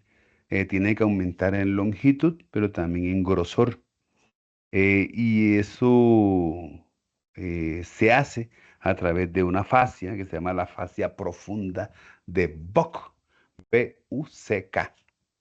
Y esta fascia profunda o fascia de Buck es importante no solamente por lo envoltorio, por lo fibroso, por lo que tabica, por lo que separa, por lo que también sirve para eso que le estoy contando en la parte de dirigir o orquestar o de permitir este aumento de tamaño del pene en longitud, también en grosor, pero más en longitud, sino que también el pene se fractura de pronto en un movimiento brusco que sufra en estado de erección, se rompe la fascia profunda de Bock y también se rompen los cuerpos eréctiles. Son hematomas grandes, una hemorragia grande que va a haber en clínica, que la va a observar, eh, la fractura de los cuerpos cavernosos. También terapia de frío, calor, antiinflamatorios, analgésicos, reposo. Y a veces necesita intervenirlos quirúrgicamente para hacer la parte correctiva de la ruptura, tanto de la fascia profunda como de los cuerpos cavernosos. Pero bueno, más adelante eso en clínica realizarán también esa parte, pero quiero que hoy pues tengan muy presente la parte constitutiva anatómica. Em, Arterias que van transitando dentro de los cuerpos cavernosos, pues va la arteria profunda o arteria cavernosa del pene. Hay unos ramos también dorsales, hay unos dorsales profundos, que son estos que están aquí, hay unos dorsales superficiales. Es una historia también que recorre la historia de pene y es una historia también de pues, arterias que tienen que estar ahí. Recuerde que debo irrigar y que la erección va a ser también por esta historia de dar bastante afluencia de sangre para que puedan ellos absorberla y se dé el proceso eréctil. Entonces revisa uno en este cortecito pues toda la historia de arterias que van recorriendo a estos cuerpos cavernosos y cuerpos esponjosos. Mm, Hay una musculatura que está anexa. Sí, mire, aquí cambió. Acá tengo los cuerpos, aquí tengo cuerpo cavernoso y cuerpo esponjoso. Pero en esta otra ya no veo a los cuerpos cavernosos y a los cuerpos esponjosos. O se ven, pero ya los veo que están envueltos en músculos. Entonces los musculitos les voy a decir músculo isquiocavernoso, este que está aquí envolviendo el cuerpo cavernoso. Y este que está acá, que envuelve al bulbo, entonces le digo músculo bulbo esponjosus. Em, Estos musculitos básicamente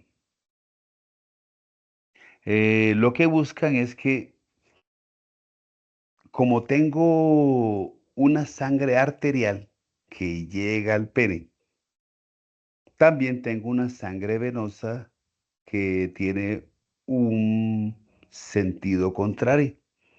Entonces, en la historia de arteria está la arteria que lleva la sangre y la historia que venosa, que es una sangre que va en sentido contrario, que se devuelve.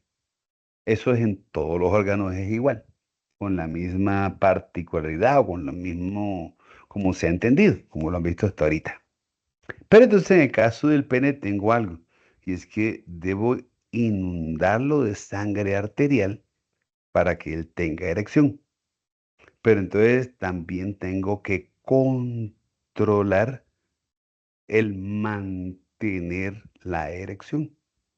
Y solamente puedo mantener la erección si no, o a ver cómo se la pinto de una mejor manera. Al llevarle la sangre arterial, lo aumento en tamaño. Pero si tengo una velocidad de retorno venoso muy rápida, pues no logro mantener la parte eréctil. Mantener la erección del pene está en poder controlar o restringir o hacer que el retorno de la sangre venosa sea más lento. Entonces la historia muscular es eso. Quiero que le entienda que está envolviendo a los órganos eréctiles y que cuando los músculos se contraen, tienen que haber una compresión tanto de la arteria como de la vena. Comprimo arteria para que ya no lleve más sangre arterial al pene porque ya está erecto. Y necesito comprimir a la vena para hacer que el retorno venoso sea más lento. De esa manera hago la erección, pero también la mantengo. Pero no es solamente muscular de esta musculatura que le estoy contando, también los vasos sanguíneos. Hay una historia de vasoconstricción y vasodilatación que va de la mano también con esta historia de erección y de mantener la erección y después la flacidez del órgano. Pero está dado en estas dos historias. Una historia nerviosa a las paredes musculares de las arterias y una historia muscular, nerviosa también, pero muscular local para comprimir o para hacer la parte, digámosle, de cierre a nivel de cuerpos eréctiles. Para eso es esta musculatura, el músculo bulbo esponjoso y los músculos isquiocavernosos. Bueno, muy bien. Y la historia también de la región perineal, más importante en mujeres que en hombres, está este punto que está aquí, donde está el puntero. A esa región como tal le voy a colocar nombre. Em, Importante dentro del punto de vista más femenino que masculino. Por lo que en femenino pues hay que hacer las episiotomías, hace parte de una historia que miraremos más adelante. Pero bueno, ahí le voy a colocar el nombre de cuerpo perineal, o también se le dice núcleo fibroso central del perineo. Es un punto intermedio que está entre el conducto anal y el bulbo del cuerpo esponjoso. Entonces, cuerpo perineal o núcleo fibroso central del perineo. Y ahí entonces se revisa es como punto anatómico también quiénes lo constituyen, porque hay una historia muscular que está ahí como ligada a esta historia formativa. Entonces, si uno revisa la figura, aquí mire, esto que está aquí es el músculo esfínter ani externi, ahí alrededor, haciendo un circulito. Entonces, mire cómo las fibras de del esfínter ani externi, ¡pum! Se van hacia aquí adelante, convergen, tienen una vía, tienen una dirección que las lleva hacia adelante. También tengo este musculito que está aquí. A este le voy a decir músculo transverso periné superficialis. O sea, transverso perineal superficial. Y acá en esta figurita me muestran un músculo transverso periné profundus. O sea, transverso profundo del periné o transverso perineal profundo. Entonces, el núcleo fibroso central del perineo o cuerpo perineal se entiende como una región anatómica intermedia entre conducto anal y bulbo del cuerpo esponjoso. Y también se debe revisar como región anatómica que se forma por la convergencia de músculos. ¿Cuál es? Lo que le acabo de contar. Entonces, uno, el músculo esfínter ani externi. El segundo, el músculo transverso periné superficialis. El tercero, el músculo transverso periné profundus. Y el cuarto, el músculo bulbo esponjoso. Cuatro musculitos que tienen un punto en común de reunión y que forman a este cuerpo perineal o núcleo fibroso central del perineo. Y listo, se la dejo ahí. Bueno, miren, aquí está, plexo hipogástrico inferior. Con algunos ya revisamos este plexo, otros todavía no lo hemos visto. Pero en esta figura de Netter quiero que revise, mire y entienda que esto es cavidad pélvica y que tengo un recto, que tengo una vejiga urinaria, aquí tengo una próstata, aquí tengo una historia de vesícula seminal, bueno, órganos pélvicos. Y revisar esa formación nerviosa aquí del lado izquierdo. También encuentro una aquí en el lado derecho, que se conoce como plejo hipogástrico inferior. El plejo hipogástrico inferior le da inervación autónoma, sensitiva, motora, simpática, parasimpática, a toda la historia de órganos pélvicos, masculinos y femeninos. En unos ya vimos cómo se formaba, otros todavía no hemos visto esa historia, pero mire, aquí tengo las raíces sacras, S1, S2, S3, S4, S5, aquí está toda la historia sacra.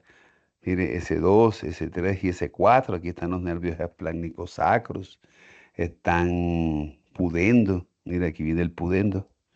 Bueno, toda la historia sensitiva a los genitales internos y externos y la historia también de órganos pélvicos, aquí bajo este comando de esta formación nerviosa que se llama plexo hipogástrico inferior. Bueno, muy bien. Entonces, bueno, si uno habla de pene, entonces pene propiamente dicho, en reposo más o menos 10 a 12 centímetros, en erección puede llegar hasta los 16, 18, hasta 19, 20 más centímetros. Una parte de pene propiamente dicho que se divide o lo puede uno dividir en dos regiones. La parte más anterior, que es como la campana, que es como lo redondeado, que le voy a decir el glande. Y la otra parte, que es lo cilíndrico, eh, el tubo, detrás del glande, que será el cuerpo. Entonces al pene le coloco esas dos partes, el cuerpo propiamente, el cuerpo y el glande. Em, la circunferencia en reposo, más o menos 8 centímetros, llega hasta 11 o 12 en erección. También se aumenta en tamaño en su parte eréctil. De la musculatura de la pared anterolateral del abdomen nace un ligamento, ese que se ve aquí en color blanquito. Entonces le digo ligamento suspensorio. Llega a la cara superior del pene. Entonces el ligamento suspensorio del pene. Viene también de la musculatura de la pared anterolateral del abdomen. Ve, aquí le pongo más cercano, pero es lo mismo que le acabé de contar.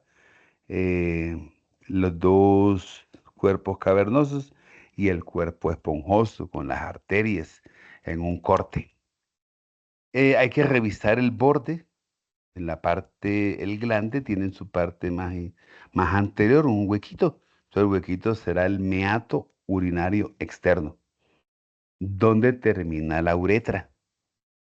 En su parte inferior, el glande tiene como una sobresaliente, se llama la corona del glande.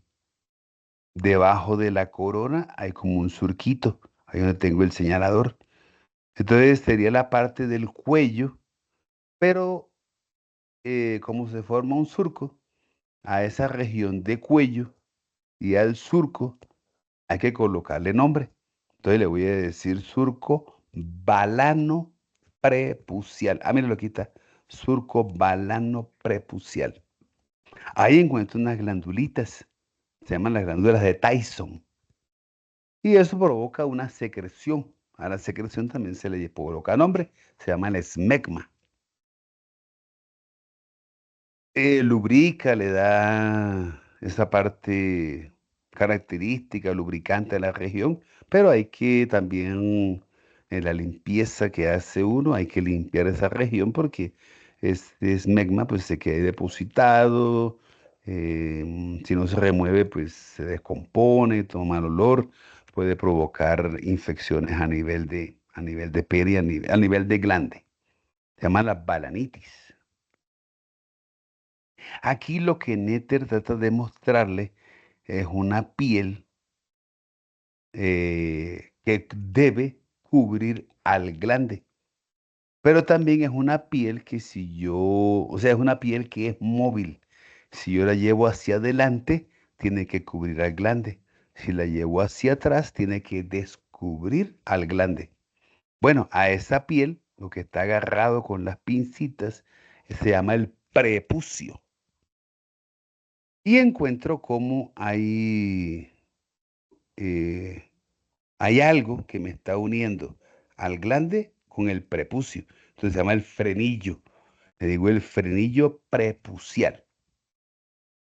Y esta historia pues tiene algo que entender. Ah, míralo, aquí está.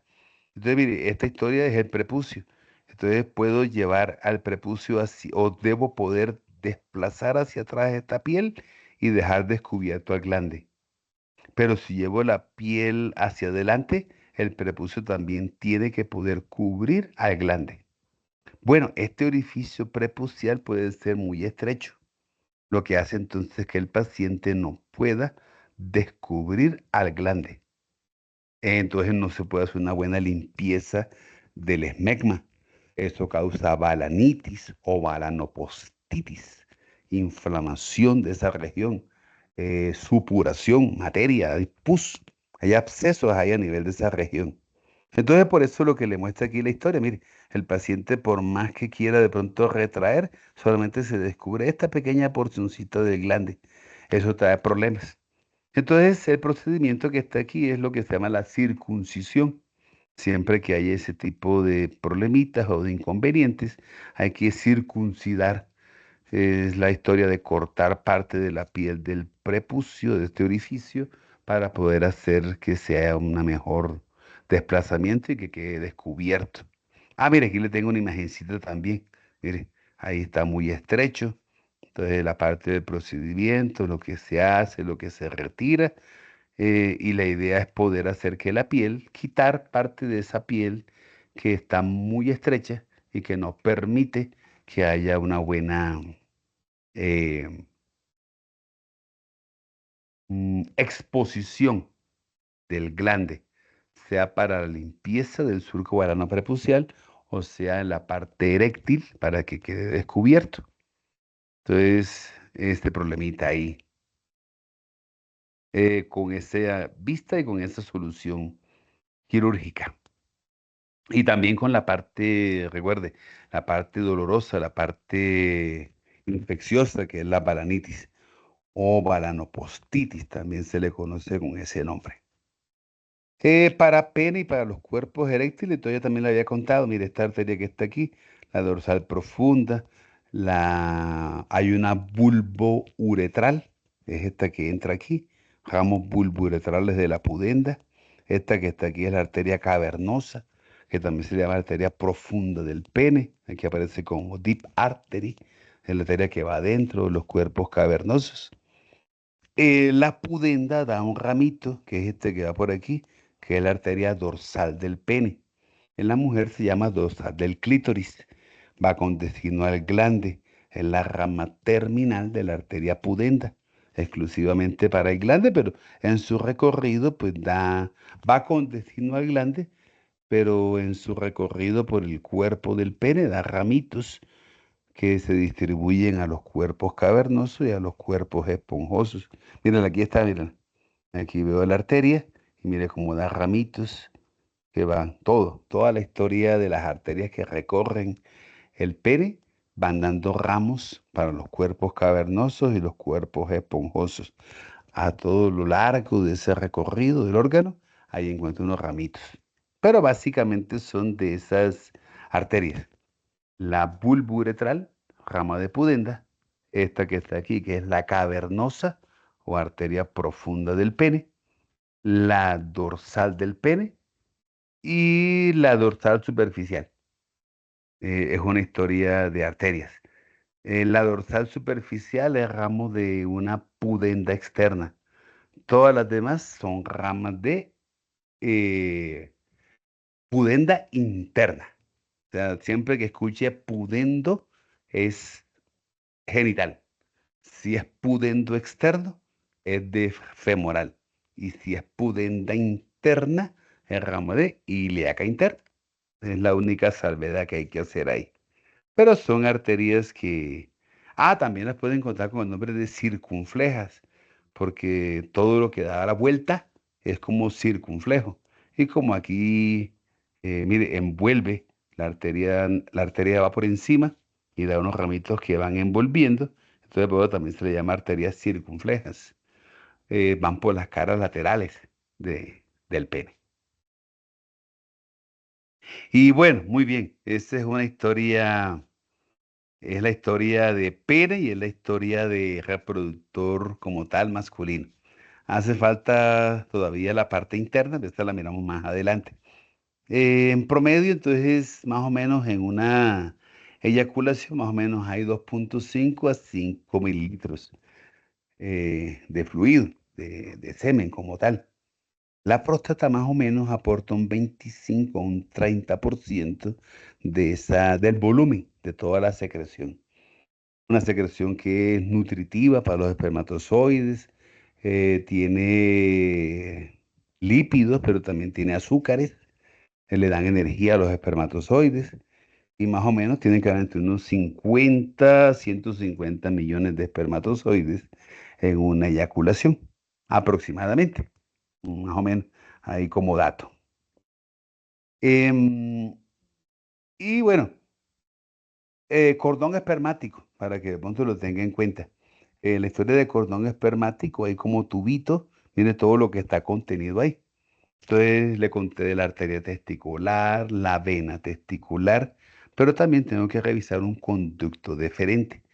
Lo vimos al deferente como el conducto que va a transportar espermatozoides, que se continúa del epidídimo, pero un conducto deferente que debe entrar o debe pasar por el conducto inguinal porque tiene que ir dentro de la cavidad pélvica. Una historia que haremos también más adelante. Pero bueno, esta es la parte de reproductor masculino externo. Nos tocó ver también algo parte interna ahí dentro de la historia dentro de la historia de qué, de pene por lo de la uretra. Y en cuanto a nervios, antes de dejar la parte de pene, hay que hablar de pudendo. Hay una parte sensitiva, sí. Ahí le coloco los mismos que venían del escroto. El hilo hipogástrico, el hilo inguinal, el génito femoral, son del escroto y también van al pene. Pero el más importante a nivel de pene son los nervios o el nervio dorsal del pene. Este que me lo colocan aquí y que viene de nervio pudendo. Es el nervio que va con destino a glande. Y pues glande es esta parte anatómica del pene en la cual el estímulo o el roce o la estimulación del glande es lo que va a hacer de que haya la parte de la eyaculación masculina. Entonces va de la mano con esta historia de nervio dorsal del pene o dorsal del glande, también le llaman, pero se llama nervio dorsal del pene con destino al glande. Em, una historia que viene de nervio pudendo, una historia que viene también de las raíces de la división anterior de S2, S3 y S4. Y del plexo hipogástrico inferior encuentra uno que se llama los nervios cavernosos o nervios profundos del pene. El más importante, el pudendo, pero también hay que tener en cuenta a este nervio cavernoso o nervio profundo del pene.